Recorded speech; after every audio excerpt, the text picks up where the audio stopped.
Actes, chapitre 8. Or, Shaoul était consentant à son assassinat, et en ce temps-là survint une grande persécution contre l'assemblée à Jérusalem.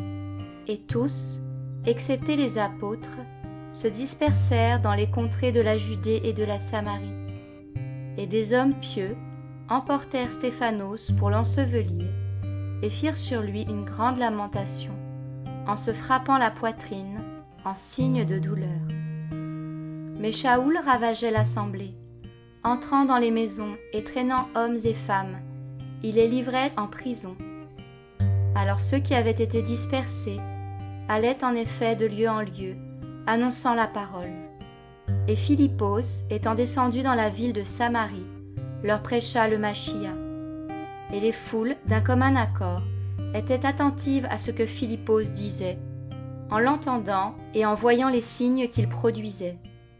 Car les esprits impurs de beaucoup de personnes qui en avaient sortaient en criant à grande voix, et beaucoup de paralytiques et de boiteux furent guéris.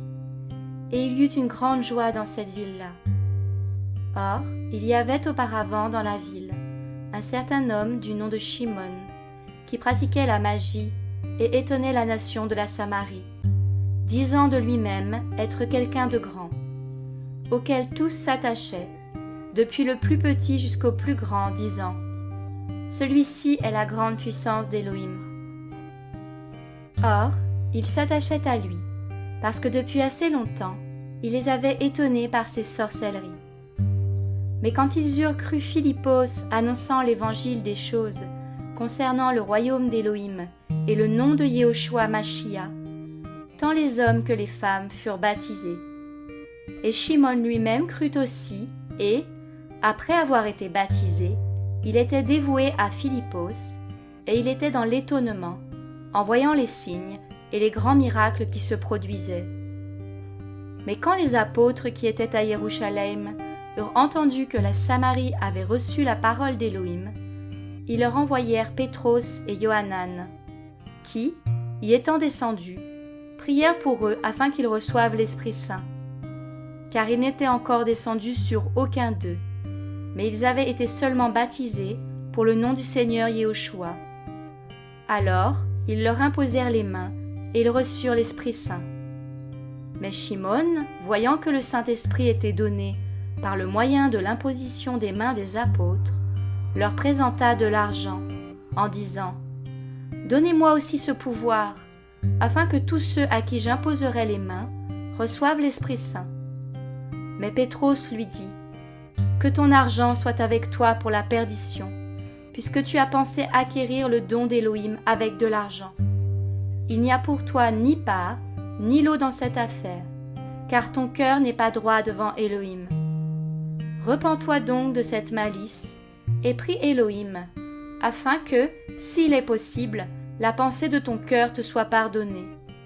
Car je vois que tu es dans un fiel amer et dans un lien d'injustice. » Mais Shimon répondit et dit, « Priez vous-même le Seigneur en ma faveur, afin que ne vienne sur moi aucune des choses que vous avez dites. » Eux, donc, après avoir en effet rendu témoignage et prêché la parole du Seigneur, ils retournèrent à Jérusalem en évangélisant beaucoup de villages des Samaritains.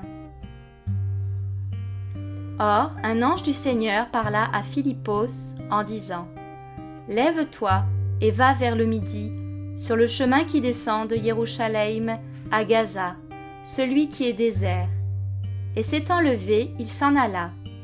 Et voici, un homme éthiopien, un eunuque, un grand ministre de Candace, la reine des Éthiopiens, et responsable de tous ses trésors, était venu à Jérusalem pour adorer, s'en retournait assis dans son char et lisait le prophète Yeshaya. Mais l'Esprit dit à Philippos, « Avance et joins-toi à ce char. » Et Philippos, y étant accouru, l'y entendit lisant le prophète Yeshaya, et il lui dit, « Comprends-tu vraiment ce que tu lis ?» Mais il lui dit, « Comment donc le pourrais-je, si personne ne me guide ?» Et il pria Philippos de monter et de s'asseoir avec lui. Et le passage de l'Écriture qu'il lisait était celui-ci. Il a été mené comme une brebis à la boucherie et comme un agneau muet devant celui qui le tond. Ainsi il n'ouvre pas sa bouche. Dans son humiliation, son jugement a été ôté.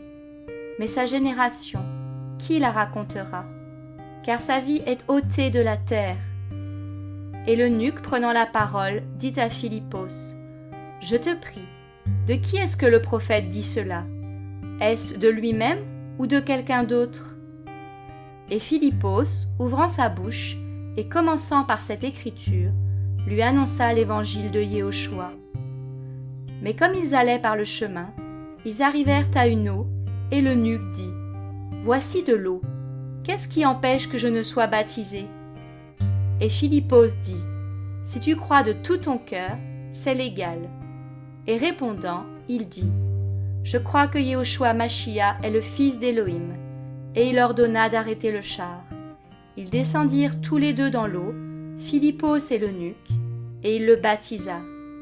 Mais, quand il fut remonté de l'eau, l'Esprit du Seigneur enleva Philippos, et l'eunuque ne le vit plus, car il poursuivait sa route en se réjouissant. Mais Philippos se trouva dans Azote, et en passant, il évangélisait toutes les villes jusqu'à ce qu'il vînt à Césarée.